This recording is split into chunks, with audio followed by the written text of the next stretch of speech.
Hey everyone, आप सभी का स्वागत है हमारे यूट्यूब चैनल में। और वीडियो शुरू करने से पहले आप लोगों से एक रिक्वेस्ट ज़रूर करूंगी कि इस वीडियो का लाइक टारगेट 2 की है और आप लोगों को ज़्यादा से ज़्यादा कमेंट करने हैं ताकि मैं इसका अगला पार्ट बहुत जल्द ला सकूं।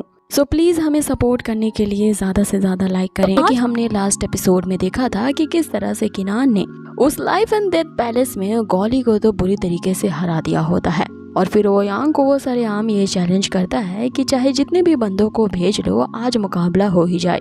लेकिन वो ओयांग तो इतना फट्टू निकलता है कि खुद जाने के बजाय वो अपने चमचों को आगे कर देता है। उसके चमचे भी आगे जाने से कतरा रहे होते हैं, लेकिन ओयांग उन्हें ऐसी लालच देता है कि वे मना नहीं कर पाते। वो उन्हें सबसे पहले इस चीज का लालच देता है कि अगर वे दोनों उसकी बात मान जाते हैं तो उन्हें एक ऐसा पिल दिया जाएगा इसका यूज करते ही वो तुरंत ही अपने मार्शल एम्परर रेल में ब्रेक थ्रू कर लेंगे। लेकिन इतना बड़ा लालच मिलने के बावजूद भी वो जो दो बंदे होते हैं वो टस से मस नहीं होते। आगे फिर ओयांग उन्हें ऐसी लालच देता है जिसे वे रेजिस्ट नहीं कर पाते। ओयांग उन्हें कहता है कि वो अपनी आर्मी में उन्हें जनरल की पोजीशन देगा।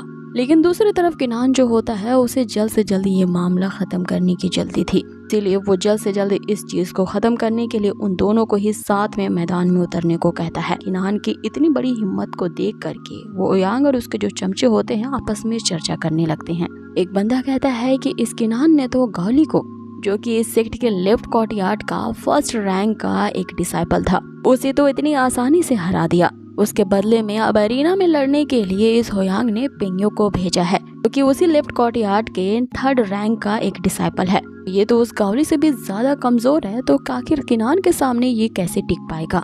जिसपे एक दूसरा बंदा कहता है कि भले ही ये दोनों ही यहाँ पे किनान के मुकाबले में काफी कमजोर हैं, लेकिन अगर ये दोनों किनान से साथ मिलकर के फाइट करें तो चाहे वो किनान कितना भी ज्यादा स्ट्रॉन्गेस्ट क्यों ना हो, इन दोनों का एक साथ में मुकाबला नहीं कर पाएगा। अब अपनी यूं तारीफ सुन करके इन दोनों का सीना चौड़ा हो जाता है और ये दोनों ही यहाँ किनान को अरीना में फाइट करने के लिए यहाँ किनान को ही चैलेंज कर बैठते हैं, वो भी साथ में। अब जैसे ही यहाँ पे पेंग्यो और वो जाओ दोनों ही लड़ने के लिए साथ में जा ही रहे होते हैं कि ओयांग उन्हें रोकता है।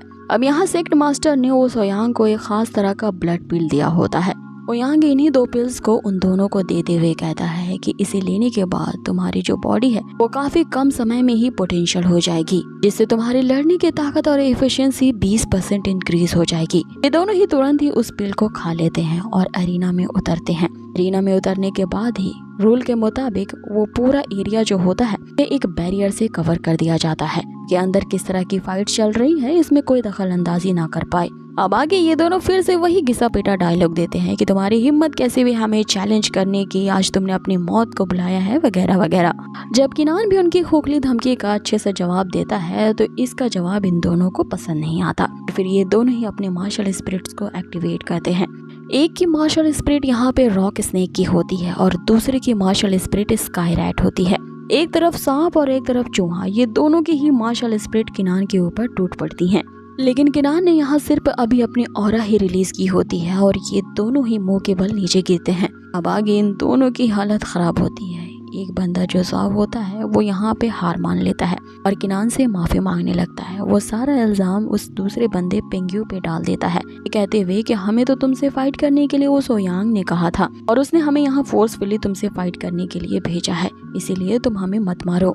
अब इससे पहले कि वो अपने आप को बचाने के लिए कुछ और भी कह पाता, उसे उल्टी आने लगती है। और फिर यहाँ पे हमें ओयांग की चाल समझ में आती है। उसने इन दोनों बंदों को जानबूझ करके वो एक लेजर पिल दिया था।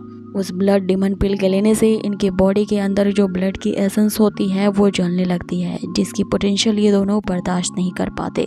और फिर देखते ही देखते उन दोनों की बॉडी ही जिंदा जलने लगती है।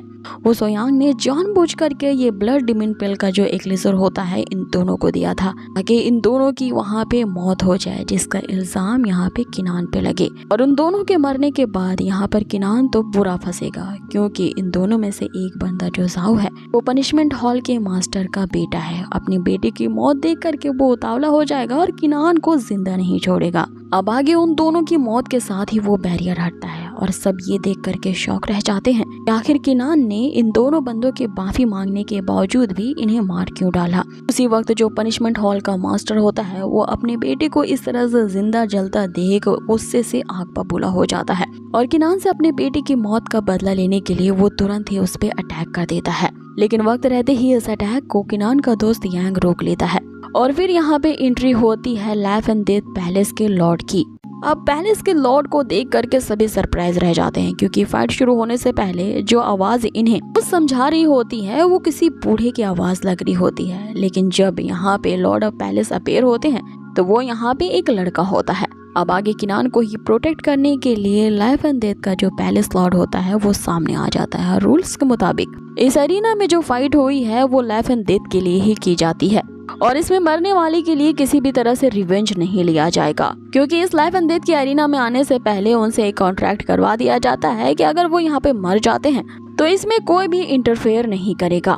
इसीलिए जो पैलेस लॉर्ड होता है वो किनान को यहाँ पे दोषी नहीं मानता, लेकिन बदले की आग में उस पनिशमेंट हॉल के मास्टर ने अपना आपा खो दिया होता है और फिर से वो किनान को जान से मारने के लिए आगे बढ़ता है। लेकिन बीच में उसके अटैक्स को रोकने के लिए वो लॉर्ड पैलेस आ जाता है और यहाँ पे इन दोनों के बीच जबरदस्ती फाइटिंग होने लगती है। यहाँ लॉर्ड पैलेस का कहना होता है कि एक बार जो मैंने कह दिया वो सेक्ट लीडर के कहे के मुताबिक है और कोई भी मेरी बातों के खिलाफ नहीं जा सकता। अब इस पे जो पनिशमेंट हॉल का मास्टर होता है वो उस लॉर्ड पैलेस से अकेला मुकाबला नहीं कर सक रहा था, इसीलिए अपने बेटे की मौत का बदला लेने के लिए इस सेक्ट के जो 4 मेजर पैलेस होते हैं इन सभी के पैलेस मास्टर को अपनी हेल्प करने के लिए बुलाता है। सभी पैलेस मास्टर की वहाँ पे एंट्री होती है और यहाँ पे ये चारों मिलकर ही किनान को मारने के लिए तत्पर रह जाते हैं। लेकिन यहाँ किनान को बचाने के लिए इन चारों का अकेला मुकाबला लाइफ एंड डेथ के लॉर्ड पैलेस करते हैं। ये देख करके यहाँ सभी के बीच यही चर्चा चलने लगती है कि आखिर किनान ने इस लॉर्ड पैलेस को आखिर कौन सी घुट्टी पिला दी है जिसने किनान की जान बचाने के लिए उन चारों पैलेस मास्टर से अकेला ही भिड़ गया है। अब आगे इन सब के बीच एक जबरदस्ती फाइट होती है, लेकिन यहाँ लॉर्ड पैलेस के लिए उन चारों का अकेला मुकाबला करना काफी मुश्किल हो रहा था। उन चारों में से जो एक ओल्ड लेडी होती है उसने एक खास तरह का स्पिरिचुअल जाला फेंका होता है और उस लॉर्ड पैलेस को उस जाले के अंदर कैद कर लिया होता है। अब आगे वो बुढ़िया पनिशमेंट हॉल के मास्टर से कहती है कि मैं इसे ज्यादा देर तक नहीं रोक पाऊंगी, इसीलिए अभी ही सही वक्त है, जल्द से जल्द उस किनान को जान से मार डालो। इधर किनान की जान बचाने के लिए लॉर्ड ऑफ पैलेस यहाँ पे किनान को उसी वक्त यहाँ से भागने को कहता है, लेकिन किनान अपनी जगह से 1 इंच तक नहीं हिलता और उन चारों को यहाँ पे चैलेंज करता है कि देखते हैं कि तुम सभी मेरा क्या कर सकते हो। अब जैसे ही पनिशमेंट हॉल का मास्टर किनान को जान से मारने के लिए आगे बढ़ता है उसे कई बिजली के झटके एक साथ ही लगते हैं। यहाँ हमें पता चलता है कि किनान का साथ देने के लिए अब उसकी दोस्त म्याओ म्याओ भी मैदान में उतर गई थी और यहाँ पे उसका साथ देने के लिए रॉन भी आ जाता है जिसने अपने आप को बीस्ट के रूप में ट्रांसफॉर्म कर लिया था। अब यहाँ पे रॉन को बीस्ट फॉर्म में देख वो बुढ़िया दंग रह जाती है, क्योंकि रॉन एक डिमन सेक्ट का बीस्ट है और ये जो डिमन सेक्ट है वो सारे मार्शल आर्ट सेक्ट के पीक पॉइंट पे होता है। इसीलिए ड्रैगन और टाइगर डिमन सेक्ट के इस बीस्ट का मुकाबला करने के लिए किसी में हिम्मत नहीं होती है। इसीलिए पनिशमेंट हॉल का मास्टर उन दोनों से कह रहा होता है कि हमारे सेक्ट के मामले में तुम दोनों दखल अंदाजी मत करो और अगर हमारे सेक्ट के मामले में तुम दोनों ने इंटरफेयर करने की भी कोशिश की तो ये सारा मामला फिर हमारे सेक्ट लीडर तक जाएगा और तुम दोनों को पता है कि हमारे सेक्ट लीडर का मुकाबला फिर कोई नहीं कर सकता। रॉन उसे मल्टीपल बिजली के झटके देते हुए कहता है कि अपनी बकवास बंद करो, जब तुम सभी गैंग बनाकर यहाँ बुली कर सकते हो किनान को तो हम दोनों से ये उम्मीद भी नहीं करते कि इसे बचाने के लिए हम तुम पे काउंटर अटैक करें। ये जान लो इस छोटे से किनान को सिर्फ मैं ही बुली कर सकता हूँ। अब ये सुनते ही म्याओ म्याओ यहाँ उस रॉन के कान पकड़ते हुए कहती है कि ये अधिकार तुम्हें किसने दे दिया, किनान को तुम नहीं सिर्फ मैं ही बुली कर सकती हूँ क्योंकि वो मेरा सर्वेंट है। ये जो रॉन होता है उसे कहता है कि म्याओ म्याओ मेरे साथ ऐसा करना बंद करो क्योंकि सभी लोग देख रहे हैं और मुझे एम्बैरेसमेंट फील हो रहा है।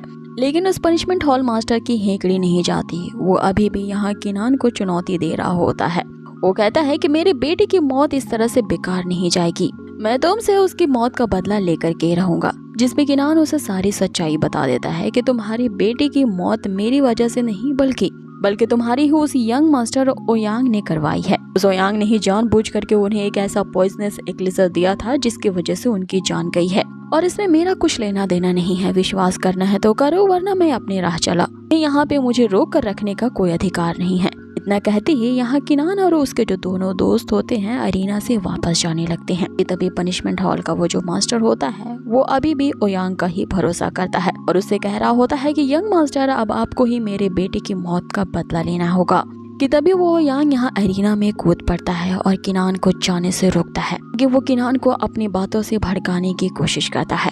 पहले तो वो उसे फाइट करने के लिए चैलेंज करता है लेकिन यहाँ किनान उसकी एक ना सुनते हुए आगे बढ़ ही रहा होता है। लेकिन जब वो उससे ये कहता है कि उसका जो मिलिट्री अलायंस है किनान के यहाँ से जाने के बावजूद भी उससे रिलेटेड जितने भी लोग हैं उन सभी को चैन से जीने नहीं देगा और अगली बार वो लिंगशुई सिटी को ही पूरी तरह से डिस्ट्रॉय कर देगा। लिंगशुई सिटी ही वही जगह है जहाँ पे किनान की सारी फैमिली रहती है। यहाँ पे ओयांग अब ये भी धमकी दे रहा होता है कि वो उसके पूरे खानदान के समेत शहर में वो रहता है उस पूरे शहर को ही तबाह कर देगा। अब ये सुनते ही किनान वहाँ पे रुक जाता है। वो समझ जाता है कि उसे आगे शांति से जीना है तो उसे यांग का खेल यहीं पे खत्म करना पड़ेगा। आगे जो रॉन है वो यांग से कहने लगता है कि तुम अपने कल्टीवेशन के हाफ स्टेप मार्शल आर्ट्स के लेवल पे हो और क्या तुम अपने इस लेवल का यूज करना चाहते हो किनान के साथ डुएल फाइट करने में। जिस पे यांग उन्हें कहता है कि अगर तुम लोग चाहते हो कि मैं किनान के साथ फेयर फाइट करूं अपनी कल्टीवेशन की इस लेवल को सप्रेस कर लूंगा। अभी किनान जिस कल्टीवेशन लेवल पे है मैं उसी का ही यूज करते हुए उससे एक फेयर फाइट करूंगा।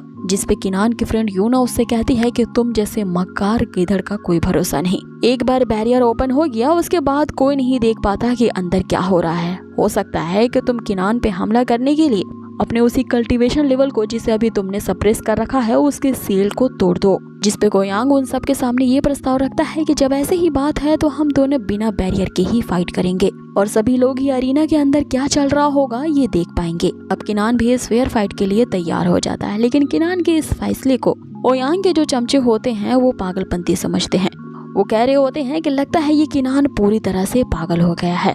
इवन कि ओयांग जो हमारा बॉस अपनी कल्टीवेशन लेवल को जितना भी चाहे सप्रेस कर ले उसके वेल्थ के कारण उसके पास इस तरह के मैजिकल वेपन्स है कि किनान कभी भी उन मैजिकल वेपन्स का सामना नहीं कर सकता। अब अभी भी यूना को ओयांग पे शक हो रहा होता है क्योंकि उसके मक्कारपन को वो अच्छी तरीके से जानती थी। इसीलिए वो म्याओ म्याओ से कहती है कि वो किनान को समझाए कि ये फाइट ना करे कि ओयांग जैसे बंदे पे भरोसा नहीं किया जा सकता। जिस पे म्याओ म्याओ से कहती है कि तुम्हें किनान की चिंता नहीं बल्कि उस ओयांग की चिंता करनी चाहिए और रही बात किनान की तो मुझे उस पर पूरा विश्वास है। अब आगे अरीना में इन दोनों की ही ड्यूल फाइट शुरू हो जाती है और ये किनान के लिए अब तक की सबसे जबरदस्त फाइट होने वाली थी। किनान भी आज ठान लेता है कि आज इस मैटर को वो सेटल करके ही रहेगा। अब आगे यहाँ किनान ओयांग से कहता है कि तुमने अपनी मात्र एक सेल्फिश डिजायर पूरी करने के लिए ना जाने कितने अनगिनत लोगों की जान ली है। जिस पे ओयांग यहाँ उससे कहता है कि वो मेरे लिए सिर्फ कीड़े मकोड़े थे और उनकी मौत से मुझे कोई फर्क नहीं पड़ने वाला। लेकिन किनान उसकी इस ब्रूटल बात से तंदना जाता है और उस पे अटैक करने के लिए आगे बढ़ता है। लेकिन तभी हम ओयांग के पावर को देखते हैं। वो चुपचाप एक जगह पे शांत खड़ा होता है और जैसे ही किनान उस पे अटैक करने को बढ़ता है अचानक से तलवार उसे रोक लेती है और अब यहाँ पे ओयांग अपने इशारे से ही अपनी तलवारों के जरिए किनान पे लगातार अटैक्स कर रहा होता है। उसके पास एक खास तरह की 13 तलवारों वाली ब्रोकन किंग की शॉट्स होती हैं जो कि अपने मास्टर के मात्र इशारे से ही उसके ऑर्डर्स को फॉलो करते हुए उसके ओपोनेंट्स पे लगातार अटैक करती ही जा रही थी। और उसकी इन 13 तलवारों में इस तरह की ताकत होती है कि वो स्टोन तो क्या गोल्ड को ही एक हिस्से में चीर सके। और उसके सामने किनान की ये जो 7 सोल की शॉट्स थी वो मात्र एक लोहे की जंग लगी हुई तलवार के बराबर थी। लेकिन उन्हें क्या पता कि ये किनान की जो 7 शॉट्स की ताकत थी वो अपने बॉडी और माइंड के साथ कंबाइन कर सकता है। इसके कारण अब उसकी इस 7 शॉट्स की जो ताकत थी वो यांग की तलवार के बराबर पहुंच जाती है। और जैसे ही ये दोनों पावरफुल शॉट्स एक दूसरे से टकराती है दोनों ही टकरा के एक दूसरे की पावर को ही नलिफाई कर देती है।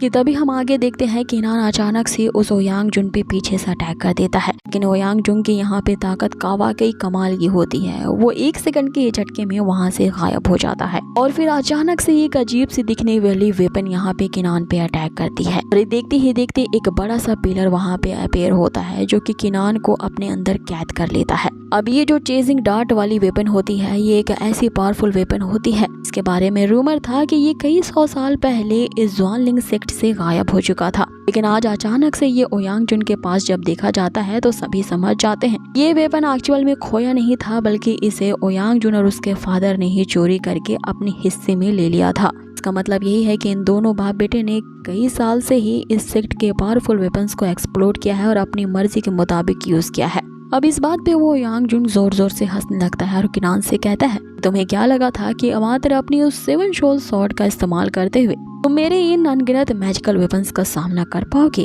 कि तभी अचानक से किनान उस पिलर को तोड़ देता है और उसकी कैद से अपने आप को आजाद करवाता है। कि तभी वो यांग जुन जो होता है अपने उसी पावरफुल वेपन के साथ किनान पे दोबारा अटैक करने को पड़ता है। किनान और उसके बीच हमें यहाँ कमाल की फाइटिंग सीन देखने को मिलती है। आगे वो सोयांग जिन ने किनान की ही तलवारों को तोड़ दिया होता है। अब किनान के पास अभी फिलहाल के लिए उसके हाथों में कोई वेपन नहीं होता है और वो अपने हाथों से ही यांग जुंग के पावरफुल वेपन का सामना कर रहा होता है। अब यहाँ पे किनान उससे फाइट करने के लिए सिर्फ अपने मार्शल आर्ट्स की एबिलिटी पे यहाँ पे निर्भर होता है। ये देख करके यहाँ यांग को किनान की चिंता हो रही होती है कि अगर इसी तरह से चलता रहा तो किनान ज्यादा देर तक उस सोयांग जुंग का सामना नहीं कर पाएगा। आगे हम देखते हैं कि वो सोयांग जुंग ने फिर से अपने उसी सीक्रेट टेक्निक का यूज किया होता है। वो क्षण भर में गायब हो जाता है और किस जगह से किस वक्त अटैक कर रहा होता है ये किसी को भी नहीं पता था। आगे वो किनान पे अटैक करने के लिए अचानक से इस पे पीछे से हमला करता है, लेकिन यहाँ किनान उसके अटैक से अपने आप को बचाता है। आगे वो अपनी स्पिरिचुअल आई का यूज करते हुए वहाँ पे उन रेडियोस को देखने लगता है जिस वे में यहाँ वो यांग जुंग बार बार गायब हो रहा था।